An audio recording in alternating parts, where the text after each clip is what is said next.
ناظرین کرام، السلام علیکم ورحمۃ اللہ وبرکاتہ۔ غالب نے کہا تھا کہ بہت عجیب شعر کہا تھا اس نے، جس سے آغاز کر کے ہم آج کی اس ادبی محفل کو آپ کی خدمت میں پیش کریں گے کہ آرائش جمال سے فارغ نہیں ہنوز، پیش نظر ہے آئینہ دائم نقاب میں، کیا کہنا ہے غیب غیب جس کو سمجھتے ہیں ہم شہود، ہے خواب میں ہنوز جو جاگے ہیں خواب میں۔ تو دراصل یہ ارتقاء کا عمل جو ہے، یہ فکر کا ہی عمل ہے۔ ان دنوں جو صورتحال ہے ادب کی، اس کے پیش نظر یہ ضروری تھا کہ ایک ایسی محفل میں اپنے ناظرین تک وہ بات پہنچائی جاتی کہ دراصل شاعری، ادب، لٹریچر سے انسان کی وابستگی جو ہے وہ کیوں کر ہے، اور اصل جو واقعہ ہے ادب کے دائرے میں وہ کیا بپا ہوتا ہے، اور باہر جس کا شور و غوغا ہوا کرتا ہے وہ کیا ادب ہے بھی یا نہیں، اور اصل ادب کی طرف جانا، انسانی روح کی پہچان، اس کی لطافت، انسان کا اپنے کثیف سے اپنے لطیف کی طرف اٹھنا، دراصل انہی دائروں پہ آج ہم گفتگو کرنے کی کوشش کریں گے۔ ہمارے ساتھ آج اسٹوڈیوز میں موجود ہیں جناب احمد حمیش صاحب۔ احمد حمیش صاحب، آپ کا بہت بہت شکریہ کہ آپ ایم ٹی اے کے اسٹوڈیوز میں تشریف لائے۔ آپ کا بھی بہت شکریہ کہ آپ نے بڑی ایک شاندار موقع عطا فرمایا۔ بڑی عنایت۔ بس آپ کا شکریہ تو یوں کہ آپ ان دنوں مصروف اس قدر ہیں۔ National academy of performing arts میں آپ نہ صرف یہ کہ لیکچرر ہیں، بلکہ وہاں سنسکرت کے ڈراموں کو ہندی سے آپ اردو میں منتقل کرتے ہیں، نہ صرف منتقل کرتے ہیں بلکہ وہاں پڑھاتے بھی ہیں، اور اس کے علاوہ آپ وہاں پہ لٹریچر پر بھی، آپ ظاہر ہے کہ آپ کی جو دسترس ہے اس سے بھی اپنے طالب علموں کو آپ مستفیض کرتے رہتے ہیں۔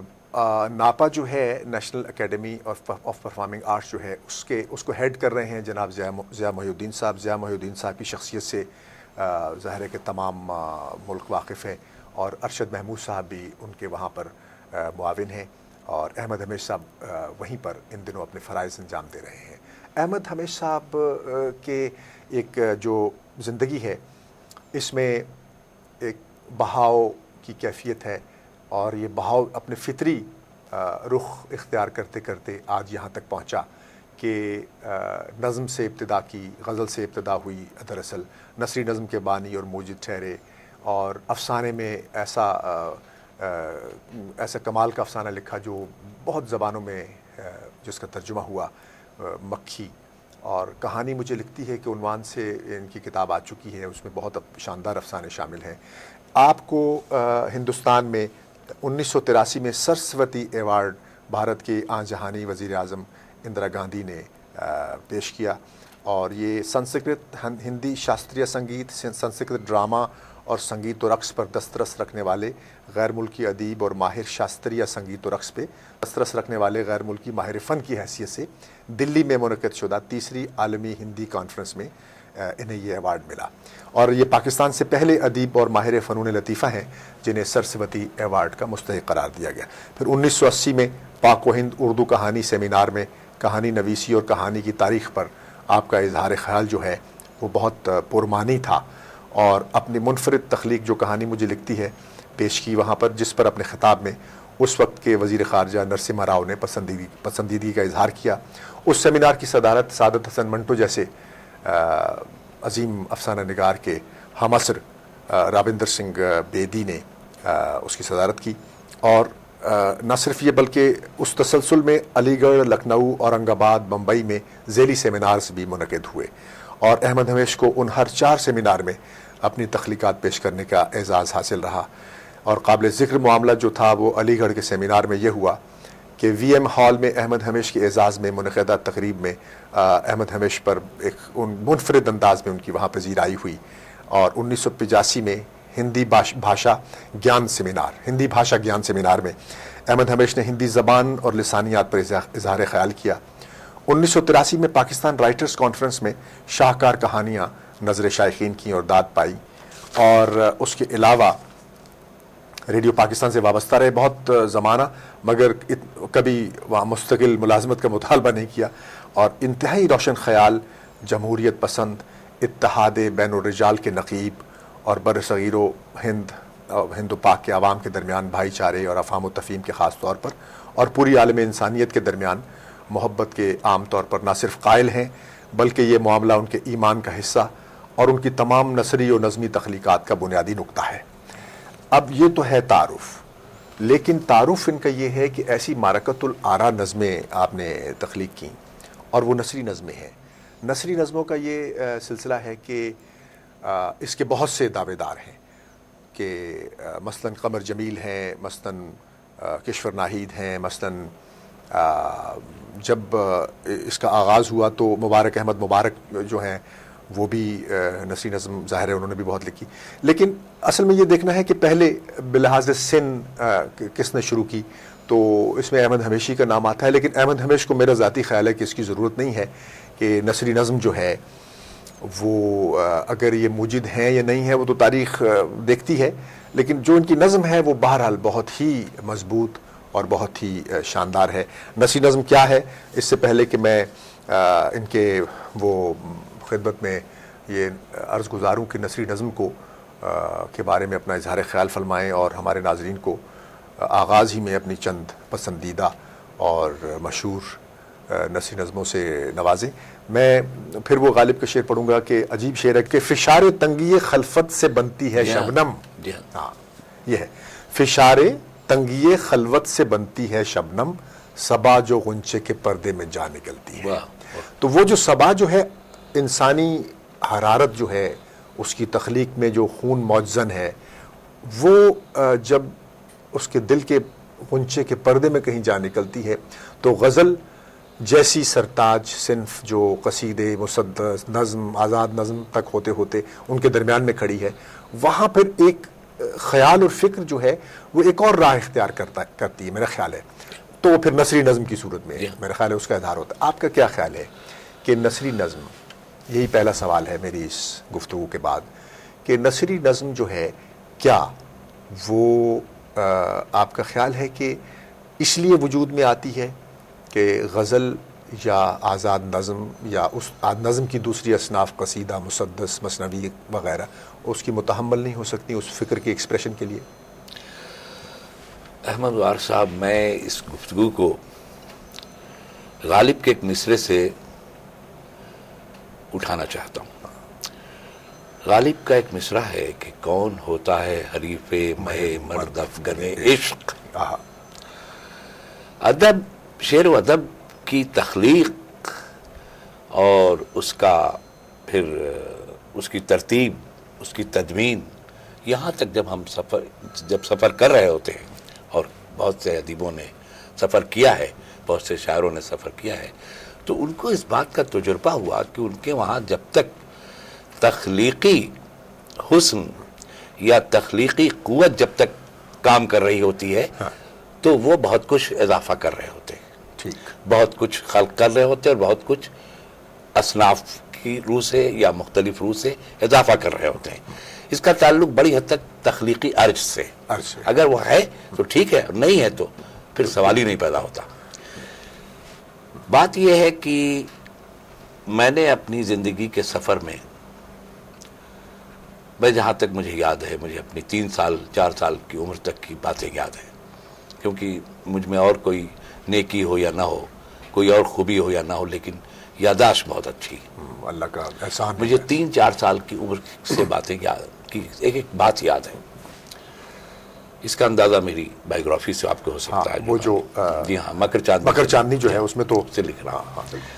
میں نے اس میں کانفیشنز کیے ہیں، میں نے اپنے آپ کو بھی، یعنی آپ نے آپ خود کو بھی نہیں چھوڑا، نہ میں نے پورا بیان کیا، سوال ہی نہیں، بہت خوب۔ لیکن مجھے یہ اچھی طرح یاد ہے کہ میں نے شروع سے شعر کہنا شروع کیا۔ یہ ہے اصل بات، یعنی یہ چلیے اچھا ہوا کہ بات تو خود ہی طے ہو رہی ہے کہ آپ کا افسانہ جو ہے وہ سپرسیڈ کر گیا جی نظم کو، یعنی بلحاظ سے، یعنی یوں کہنا چاہیے کہ جاننے کے لحاظ سے کہ جو اہل علم جو ہیں اس میں یا شائقین ادب میں آپ کا تعارف جو ہے وہ بحیثیت افسانہ نگار زیادہ ہو گیا، اور آغاز اپنے شاعری سے اس کی وجہ ہے احمد وار صاحب کہ اصل میں کوئی چیز آدمی کو وہ سرچ لائٹ کے قریب لے آتی ہے، تو آپ نے دیکھا ہوگا کہ سرحدوں پر سرچ لائٹ پھینکی جاتی ہے، ہاں بالکل، تو جو ایک دم چہرہ آ جاتا ہے اس کے دائرے میں تو وہ اتنی سی بات ہے، چمک جاتا ہے، وہ چمک اٹھتی ہے۔ ہوا یہ کہ کہانی کے ساتھ یہی ہوا۔ حالانکہ میرا سفر نثری شاعری سے، اردو میں نثری شاعری کا آغاز میں نہیں کیا، کیونکہ ہر بات کیا دعویٰ جو ہے اس بات کا متقاضی ہے کہ آپ اس کی تاریخ، اس کا وقت ریکارڈ میں رکھیں۔ اگر آپ ریکارڈ میں نہیں رکھیں گے تو آپ دوسرے پر اسے ثبت نہیں کر سکتے۔ بات یہ ہے کہ میں یہ نہیں کہتا، میں نے کبھی یہ نہیں کہا کہ نثری نظم اردو میں، یعنی کسی اور زبان میں کے حوالے سے میں نہیں کوئی بات کی، صرف اردو نثری نظم کی بات کی کہ حالانکہ نثری نظم تو اگر دیکھا جائے تو آپ کو زبور میں ملے گی، نثری نظم زبور میں جی ملے گی۔ زبور میں نثری نظم اتنی پرشکوہ ہے جو خدا کی تعریف کی گئی ہے، جی ہاں، بلکہ زبور میں تو ہے ہی خدا کی تعریف۔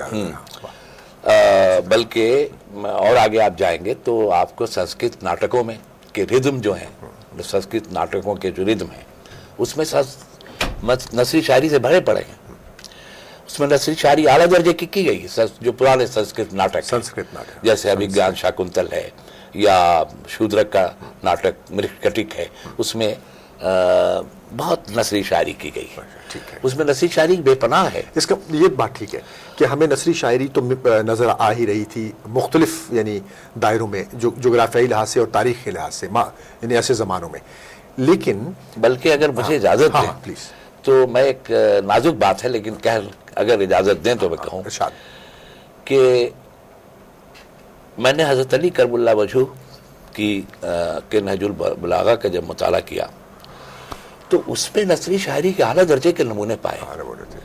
اب ممکن ہو اس سے اتفاق کوئی کرے یا نہ کرے، لیکن میرا ذاتی خیال ہے کہ اس میں اعلیٰ درجے کے نمونے ملے۔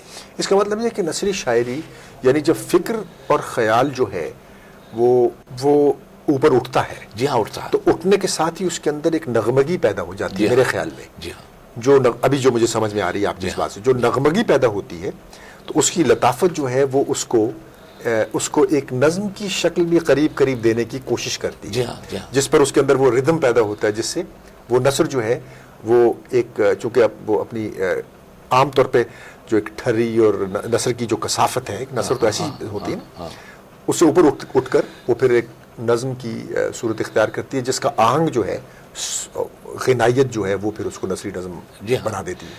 اسے انگریزی میں تو جہاں تک میں نے وہ کیا، ٹریس کیا، تو پتہ چلا کہ والٹ وٹمن، وہ جو والٹ وٹمن کی بہت طویل نظم ہے، سانگ مائی سیلف، اس میں بہت سی لائنز جو ہیں وہ نثری شاعری کے پیرائے میں آتی ہیں۔ پھر اب چارلس بادلیئر کا نام لیا جاتا ہے، بودلر کا بہت نام لیا، اور بادلر جو ہندوستان بھی آیا، ہاں ہندوستان بھی آیا، اور وہاں کالی کا جو مندر تھا وہاں ناٹک ہوتے تھے، منڈلیاں ہوتی تھیں، ناٹک منڈلیاں، اس میں جو مطلب وہ پڑھے جاتے تھے وہ سنتا تھا، اور وہاں کے سیاح حسن سیاح سے بہت متاثر بھی تھا، تو بہت عرصے تک وہاں رہا، بڑی مشکل سے وہ فرانس واپس گیا، اور یہیں سے وہ نثری شاعری کا پودا لے گیا تھا۔ تو کیا آپ کی زندگی میں آپ نے پہلے غزل کا مطلع یا غزل کا شعر نہیں کہا؟ غزل سے شاعری غزل سے کہی شروع کی، اور بہت غزلیں کہیں میں نے، بعض کے حالات تو بھی کہیں، لیکن میں نے اس پہ، ہمارے دوست ثاقب فاروقی کہتے ہیں کہ احمد ہمیش غزل مت کہو زیادہ، تمہارا رنگ جمتا ہے زیادہ نظم، تو میں نے ان کی بات کی، یہ میں نے مناسب سمجھا کہ بات ٹھیک ہے ان کی، آدمی کے جیسے آپ غزل کہتے ہیں، یا ہمارے عبید اللہ علیم صاحب کے ہاں جو غزل کا ایک نظام تھا، بہت سے لوگوں کے وہاں جو غزل ہے وہ ہمیں وہ کر دیتی ہے تھوڑا سا کہ بھائی یہ کیا کیا جائے، تو جب اتنے ایسے غزل کے لوگ غزل کے شاعر ہیں، تو وہاں تھوڑا سا میں یہ تو نہیں کہ میں اپنے آپ کو روک دیتا ہوں، بلکہ تھوڑا سا رک جاتا ہوں. خیر میں تو خود کو وہ کہیں ایسا نہیں پاتا، بس وہ ایک ایسے ایک سرخوشی ہے اور اپنے اندر وہ ایک ہے مسلسل ایک بات ہے، تو پتہ نہیں وہ ہے وہ ایسے ہو جاتا ہے کام. میں یہ پوچھنا چاہ رہا ہوں کہ غزل، دیکھیے غزل کے آپ نے جو کہا کہ مبہوت کر دیتی ہے، آپ یہ کہنا چاہتے ہیں کہ غزل کبھی کبھار مبہوت کر دیتی ہے اور آدمی کہتا ہے کیا کیا جائے. گفتگو کا آغاز ہی ہم نے غالب کی غزلوں کے مصروں سے ہاں، کیا. اور میں نے آپ یقین کیجئے میں نے کہیں غزل کے خلاف کوئی بات نہیں، قطعی ہو ہی نہیں سکتی، ہو ناممکن ہے، ہو ہی نہیں سکتی. غیر فطری رویہ ہوگا کہ میں غزل کے خلاف بات کروں. ناممکن. اچھا. بلکہ میں کہوں گا اس موقع پر آپ اپنی وہ غزلیں سنائیے تو. ہاں وہ میں سناؤں گا. میں تو ایک بات ذرا مکمل کر لوں تاکہ اس کا دائرہ ہو جائے. جی بھئی جیسے ہمارے ہاں کبیر داس سے لے کر نذیر اکبر آبادی تک اجتہاد تو ہوا ہے، بالکل بالکل اجتہاد ہوا ہے. اور یہ بھی کہا جاتا ہے کہ نذیر اکبر آبادی تو نظم کے بانی ہیں. بے شک بے شک، ہاں بالکل. اس سے پہلے نظموں کا وجود نہیں نہیں ملتا. نظم کے بانی ہیں نذیر اکبر آبادی. تو ایسے ایسے کابرین ہیں.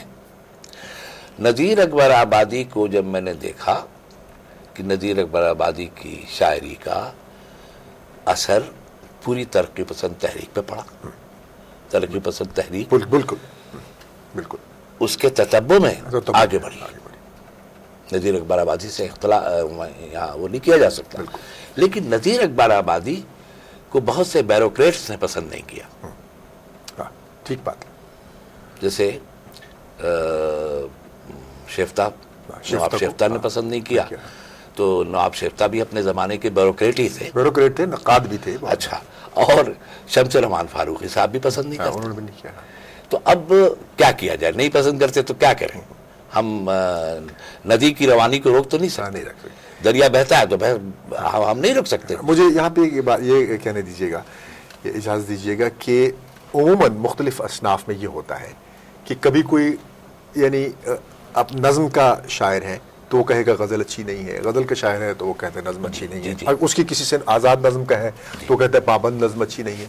تو یہ تو افسانہ جو نگار جو ہے وہ کہہ رہا ہے کہ ناول کی کیا ضرورت ہے. ایک یہ قضیے چلتے رہتے اس میں نہیں. ہم ان میں جتنے نامے میں شیفتہ کا یا شمس الرحمان فاروقی کا، شمس الرحمان فاروقی کا جو قد تنقید کا ہے وہ اصل میں آدمی ہی تنقید کے ہیں، اور وہ اس کا ان کا جو ہے قد وہ بالکل ہے، بالکل ٹھیک ہے. لیکن یہ بات طے ہے کہ شعر اور غزل اور افسانہ اور ناول وہ وغیرہ جو ہے وہ میرا خیال ہے ان کے وہ ہاں وہ ان اصناف کا وہ جو درجہ ہے وہ اس مرتبے کا شاید نہ ہو. شیفتہ کا بھی یہی عالم ہے. شیفتہ اگر شعر میں رہتے یا اس طرح رہتے تو اچھا تھا. ہوتا یہ کہ انسانی طبیعت جو ہے اس پر بھی بات کریں گے. میرا خیال ہے یہاں سے بات ایک دم دوسری طرف چلی جائے گی. مجھے یاد رہے کہ میں گفتگو کے دوران یہ بات کروں کہ یہ جو انسانی حواس ہے اس کے مزاج کی کیفیات ہیں، جس میں غصہ ہے، غیبت ہے، حسد ہے اور منافقانہ پن ہے. یہ جو معاشرے میں اگر ہمیں نظر آتا ہے یا ماضی سے نظر آتا رہا ہے یا موجودہ صورتحال میں بہت زیادہ در آیا ہے، اور نہ صرف یہ بلکہ سیاستدان یا بیوروکریٹ یا کوئی بھی آدمی چونکہ معاشرے کی مین سٹریم کا حصہ ہوتا ہے تو حصہ ہونے کی وجہ سے ظاہر ہے کہ یہ تمام جو نقوش ہیں جو اس کی ذات پر اس میں ملتے ہیں. ان رویوں سے جہاں ملک و قوم کو شدید نقصان پہنچتا ہے، یعنی ایک آدمی نے اپنی ذاتی انا کی خاطر ایک فیصلہ کیا اور سلطنت تباہ کر دی.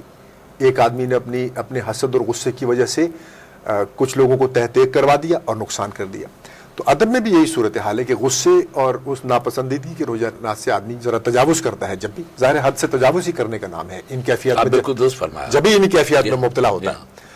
تو کیا آپ یہ فرمائیں گے کہ چونکہ یہ بحث میرا خیال ہے کہ ایک ہمیں ظاہر ہے کہ اس کی ضرورت نہیں ہے کہ کچھ لوگ جو ناپسند کرتے رہے، لیکن نثری نظم جو آپ کو ہانٹ کرنے لگی وہ کتنی غزلیں کہنے کے بعد ہانٹ کرنے لگی؟ اصل میں احمد مبارک صاحب، میں نے ابھی ندی کی روانی کا ذکر کیا تو پانی جو ہے بہت آزادی لیتا ہے بہنے میں. بالکل سارا مسئلہ آزادی لینے کا تھا. اچھا کہ اصل میں ہم نے سفر تو غزل سے کیا شروع. اچھی بات کیا آپ نے. لیکن حضور میں کیا کروں؟ ٹھیک ہے. میرے ساتھ تو مسئلہ یہ تھا کہ میں آزادی، زیادہ سے زیادہ آزادی لینے کا قائل تھا، تو آزادی لیا. اچھا آزادی لیتے لیتے میں ابھی بھی مطمئن نہیں ہوں. نثری نظم تو کو میں نے آگے بڑھایا، بالکل نثری نظم کی اردو میں بنیاد رکھی، لیکن میں اس سے مطمئن نہیں ہوا. تو وہ سفر کہانی کی طرف چلا گیا. چلا گیا. بالکل ٹھیک یعنی نثری نظم کی توسیع ہی دراصل میری کہانی ہے. کہانی ہے. بالکل ٹھیک ہے. یعنی جب میں علی گڑھ میں کے ایک سیمینار میں ایک تذکرہ کر رہا تھا اس بات کا، اور میں نے یہ بات کہی سے کہ دراصل میری جو نثری شاعری ہے وہ دراصل اس کی توسیع میں ہی میں نے کہانی لکھی ہے. یہ اچھا ہوا کہ آپ نے یہ ایکسٹینشن کا ذکر کر کے مجھے اس سوال سے بچا لیا کہ غزل سے آپ نثری نظم کی طرف گئے اور نثری نظم سے پھر افسانے کی طرف کیسے گئے. یہ بہت اچھا. لیکن یہ طے ہو گئی بات. یہ ایکسٹینشن ہی ہے. ایک دلچسپ بات میں نے دیکھی. میں ایک عجیب حوالہ آپ کو دینا آپ کے سامنے رکھ رہا ہوں. اصل میں سارا مسئلہ کریٹو وصف کا ہوتا ہے. وہ کسی چیز میں پریویل کر جائے. میں نے تو یہاں تک دیکھا اور حیران ہوا کہ کرکٹ کا مشہور آسٹریلوی کھلاڑی، یعنی کرکٹ کے کھیل کا ذکر کر رہا ہوں، زیادہ مجھے کرکٹ پسند نہیں ہے، لیکن یہ کہ میں اس لمحے سے واقف ہوں اور دیکھا تھا میں نے اپنی آنکھوں سے کہ سنجان بریڈ مین، ڈان بریڈ مین، لیجنڈری مین. ہاں لیجنڈ ہے وہ تو. اس کے ہاں ایک عجیب میں نے بات دیکھی جو حیران ہو گیا دیکھ کر کہ بیٹ سے جی بال پر یعنی گیند پر ضرب پڑتی. ٹھیک ہے. اور وہ معلوم نہیں وہ گیند کہاں چلی جاتی. ٹھیک ہے.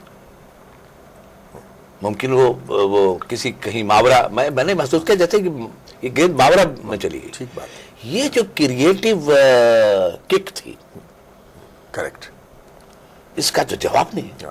وہ گیند کہاں گرتی تھی، میں نے اس گیند کو گرتے ہوئے نہیں دیکھا. گیند کو صرف میں نے بلندی پہ جاتے ہوئے دیکھا. خوبصورت بات کیا. تو آج تک میں اس میں حیران ہوں. اچھی بات کی. تو سوال یہ کہ جب کرکٹ کا ایک بہت مشہور کھلاڑی ہمیں یہ وہ سجیشن دیتا ہے کہ کریٹو سجیشن ہے یہ، تو پھر شعر و ادب جو ہر زبان میں منتخب لکھا گیا ہے، کبھی کسی بھی زبان میں، دنیا کی کسی بھی زبان میں شعر و ادب بھیڑ نے نہیں لکھا. شاعر و ادیبوں کی بھیڑ نے، ان کے بس کی بات نہیں ہوتی. وہ بھیڑ ایک سماجیات تو ادبی سماجیات کا ایک تاثر دیتی ہے. ٹھیک بات. کیونکہ اس سے ان کی روزی وابستہ ہو اور حق ہے ان کا. کوئی آدمی روزی وابستہ، روزی بھی وابستہ ہو یا اس کی شہرت کی طلب وابستہ. جی ہاں. لیکن منتخب ہر زبان میں منتخب شعر و ادب لکھا گیا ہے. ٹھیک بات. کہ یہ بالکل کیونکہ یہ اگر میں بات آپ سے نہ کہوں تو میرے سوا اور کوئی کہہ بھی نہیں. ٹھیک بات ہے یہ. تو اب آپ یہاں پر ہم رکیں گے اور آپ سے یہ ہم درخواست کریں گے کہ آپ وہ غزلیں سنائیں. جی وہ غزلیں سنائیں تاکہ اس کے بعد آپ سے بالکل ہم وہ پھر نظمیں سنیں گے. کیونکہ ناظرین کی ظاہر ہے کہ وہ بہت اس وقت دلچسپی کا باعث ہو گیا.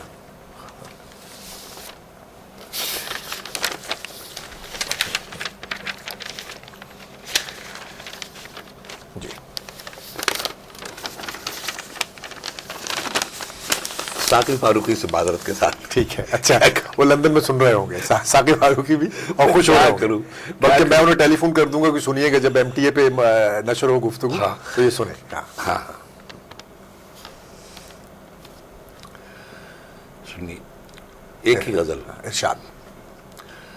کس توقع پہ کیا اٹھا رکھیے، کیا کہنے، کس توقع پہ کیا اٹھا رکھیے، دل سلامت نہیں تو کیا رکھیے. کیا کہنے.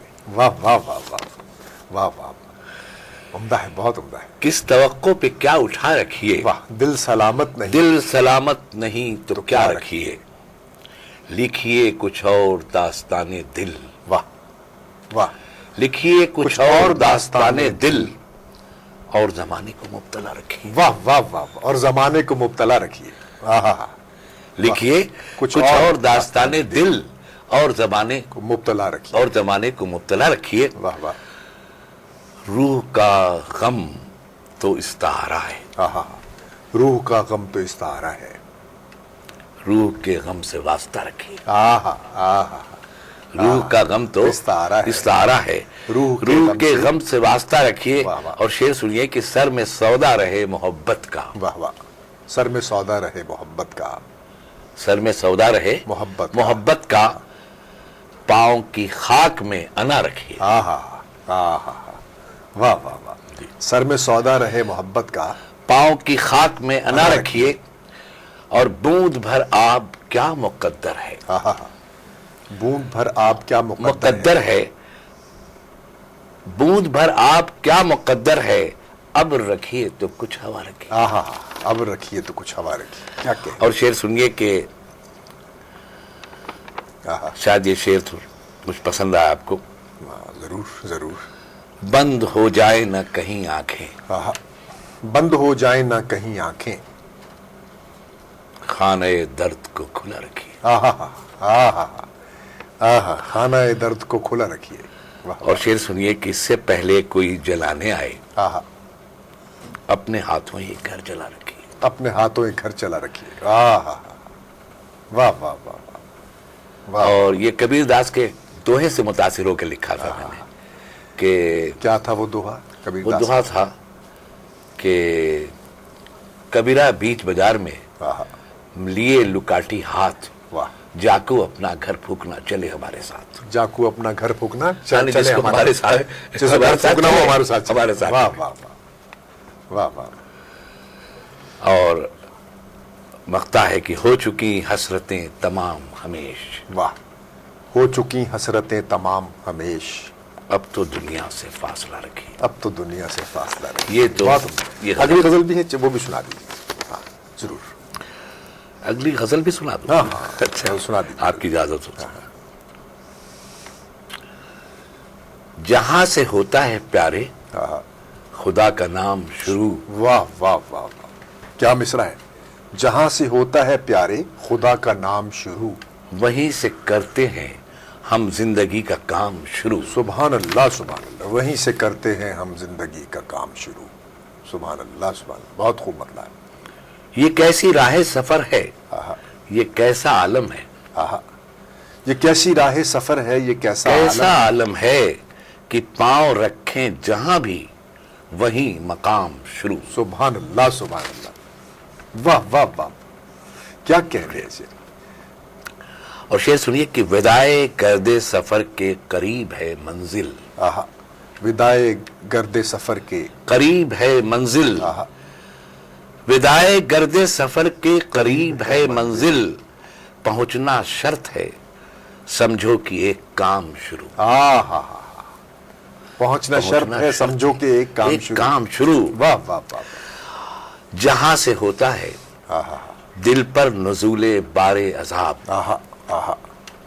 جہاں سے ہوتا ہے دل پر نزول بار عذاب. جہاں سے ہوتا ہے دل پر نزول بار عذاب, وہیں سے ہوتا ہے دنیا کا یہ نظام شروع. واہ واہ واہ واہ واہ. دنیا کا یہ نظام شروع. واہ واہ واہ. اور شعر سنیے کہ وہ جن کو ہوتی ہے ایک بوسہ اجل کی طلب. بوسہ اجل خوب ہے. وہ جن کو ہوتی ہے ایک بوسہ اجل کی طلب, انہی پہ ہوتا ہے کشف سرور جام شروع. کیا کہہ لیں, انہی پہ ہوتا ہے کشف سرور جام شروع. اور شعر سنیے کہ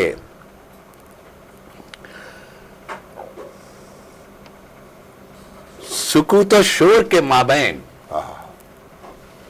کوئی ہے موجود. سکوت و شور کے مابین, شور کے مابین کوئی ہے موجود, جہاں ہو ختم سماعت وہیں کلام شروع. کیا کہہ لیں, کیا کہہ لیں, کیا کہہ لیں. دوبارہ سکوت و شیر کے مابین, سکوت و شیر کے مابین کوئی ہے موجود, ہائے ہائے ہائے, کوئی جہاں ہو ختم سماعت وہیں کلام شروع. واہ واہ.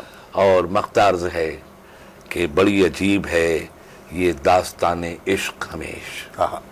بڑی عجیب ہے یہ داستان عشق ہمیش, سویرا ہونے سے پہلے ہو گویا شام شروع. کیا کہنے, کیا کہنے. واہ واہ واہ. یہ دو غزلیں آپ کی خدمت میں پیش کی. واہ واہ, بہت عمدہ غزلیں. اب آپ حکم آپ نے پھر غزلیں جب, حالانکہ یہ ساقی فاروقی کی اتنی لعنت بلاوت کی کہ حوصلہ شکنی. انہوں نے کہا کہ غزل نہ لکھو. بات یہ ہے کہ یہ غزل سے لوگ اس لیے نہیں, وہ اچھا اس سے بہت پیار بھی کہا. اصل وہ جانتا تھا کہ جانتا ہے کہ بھائی اللہ تعالیٰ اس کی صحت کو قائم رکھے. تو وہ جانتا ہے کہ احمد ہمیش کو کیا کہنا چاہیے. اصل میں نہیں، یہ بھی بات نہیں ہے. اچھا ہوا کہ غزل تو بہت عمدہ غزلیں آپ نے لکھی. غزل یہ کمتر غزل نہیں ہے، بہت اعلیٰ غزل ہے. غزل نظم کی طرف آنے میں یہ ہے کہ دیکھیے وہ بات یہ کہ آپ لوگوں کو دیکھتا ہوں، آپ کو دیکھتا ہوں، عبید اللہ علیم کا حوالہ میں دیا، ناصر کاظمی ہیں، بہت سے لوگ ہیں، اور سب سے بڑا ایک نام فراق گورکھپوری کا ہے. تو ہم ظاہر ہے کہ لوگوں یہ اکابرین ہے غزل کے، تو کیسے میں کہہ دوں؟ نہیں، اب یہ تو آپ کی خیر انکساری ہے، لیکن آپ کی غزل میں اتنی ہی جان اور اتنی ہی بلندی تھی جو کہ وہ جس زمانے میں آپ غزلیں کہہ رہے تھے وہ اس زمانے میں یہ بہت یعنی یہ ایک بہت حیران کرنے والا کام تھا. لیکن نثری نظم کی طرف وہ بیشتر لوگ جو بہت اعلیٰ غزل کہہ رہے تھے یا کم غزل کہہ رہے تھے وہ بھی نثری نظم کی طرف نہیں آئے. اصل میں بات یہ ہے، میں جو سمجھتا ہوں کہ نثری نظم کی طرف جانا یا افسانے کی طرف جانا یا بالخصوص چلیے نثری نظم ہی کی طرف جانا، یہ ایک خاص لہر لے کے آتی ہے آپ کو باطنی اس طرف. مثلا ابھی جب زلزلہ آیا کشمیر میں، ظاہر ہے کہ وہ پہ بہت ایک غمناک واقعہ تھا، اس میں نے ایک نظم کہی اور وہ نثری نظم ہے. میں وہ نثری نظم پہلے آپ کو سناتا ہوں. ہاں بالکل، آپ سنائیے. اور پھر میں آپ سے وہ چند نثری نظموں کا وہ ذکر کروں گا جو آپ نے سنانی. اس نظم کا عنوان ہے کنارے زندگی. جی ارشاد. کنارے زندگی. یہ اپنے ایم ٹی اے کے ناظرین کو اس لیے ان کی خدمت بھی پیش کر رہا ہوں کہ احمد ہمیش صاحب بیٹھے ہیں اور بہت اعلیٰ نثری نظم لکھتے ہیں، اور ناظرین کی اور ہمیش صاحب کی موجودگی میں نظم سنانے کی جو مجھے یہ موقع مل رہا ہے نظم سنانے کا، اس سے نثری نظم کا تعارف بھی اور نثری نظم کی جو اصل شکل ہے اس طرف جانے کے لیے بھی ہم ایک کوشش کریں. کنارے زندگی. زندگی کو میں نے آواز دی، پھر مجھے زندگی نے بلایا. کیا کہنے، سبحان اللہ سبحان اللہ. زندگی کو میں نے آواز دی، پھر مجھے زندگی نے بلایا. درمیان میں موت کا پل تھا. درمیان میں موت کا پل تھا. درمیان میں موت کا پل تھا.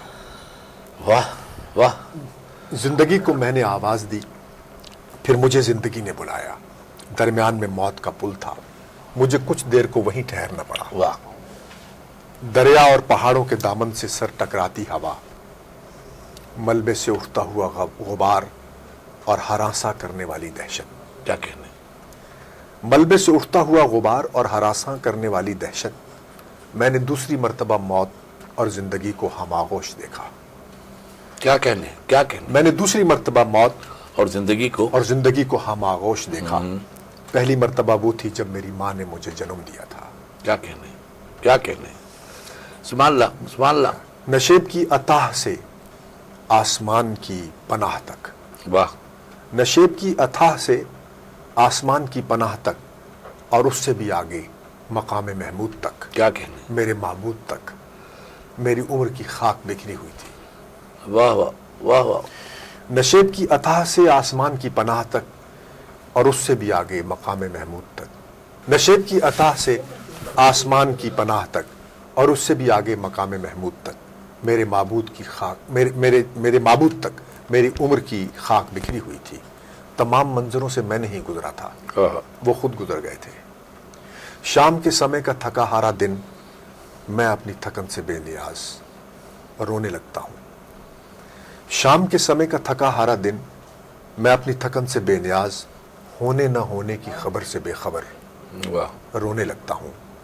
وقت اور خیال کا سیال میرے چہرے اور راستوں پر بہتا ہے. سبحان اللہ سبحان اللہ. وقت اور خیال کا سیال میرے چہرے اور راستوں پر بہتا ہے. میرے بوجھل ہوتے ہوئے قدم زندگی سے زندگی کی طرف جاتے ہوئے دیر لگتی ہے. میرے بوجھل ہوتے ہوئے قدم زندگی سے زندگی کی طرف جاتے ہوئے دیر لگتی ہے.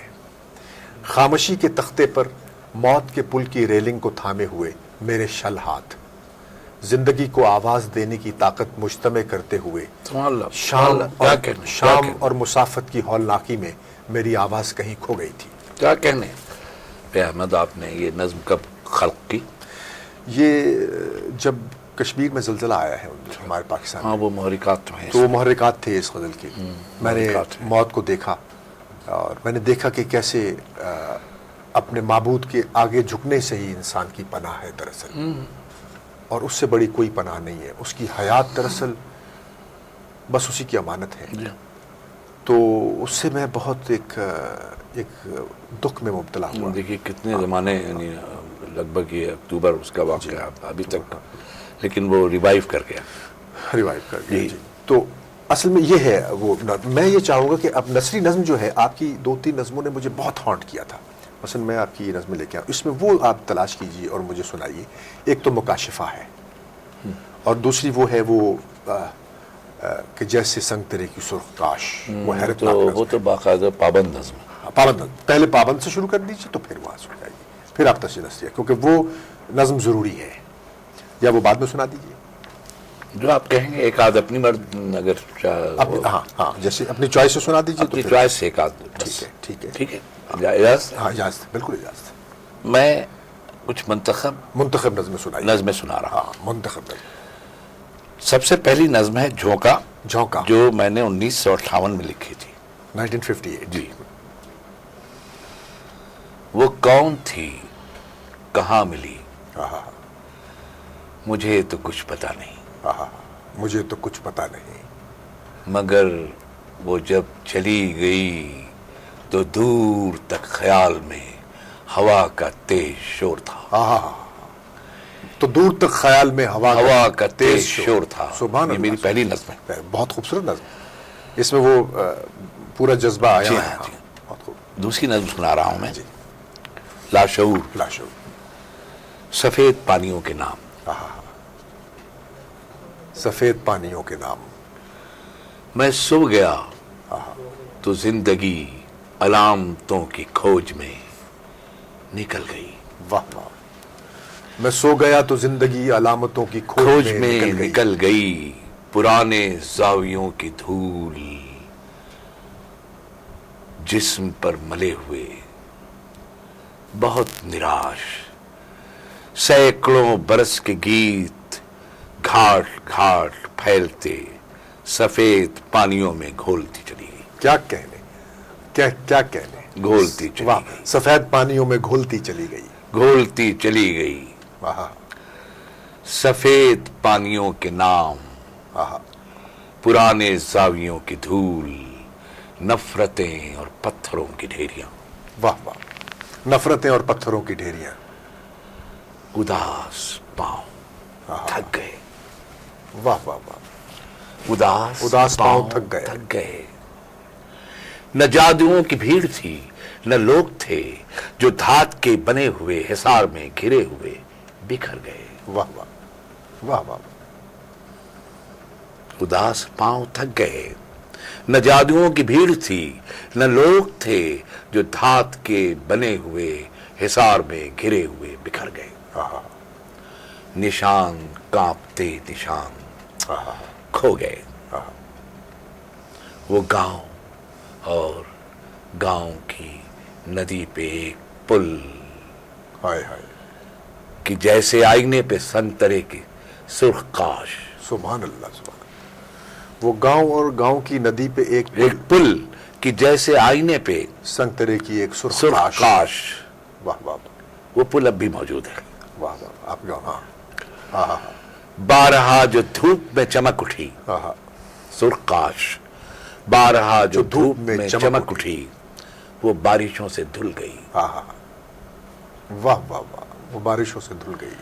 کبھی سفید پیالیوں کے معاف کیجئے کبھی سفید پیالیوں کے کبھی سفید پیالیوں کے گرد جو بدھے ہوئے کبھی سفید پیالیوں کے گرد جو بدھے ہوئے سیاہ تار دیر تک صدائیں دے کے کٹ گئے تو موسموں کے سائے بھی گزر گئے. کیا کہنے، کیا کہنے. کبھی سفید پیالیوں کے گرد جو بدھے ہوئے سیاہ تار دیر تک صدائیں دے کے کٹ گئے تو موسموں کے سائے بھی گزر گئے. کیا کہنے.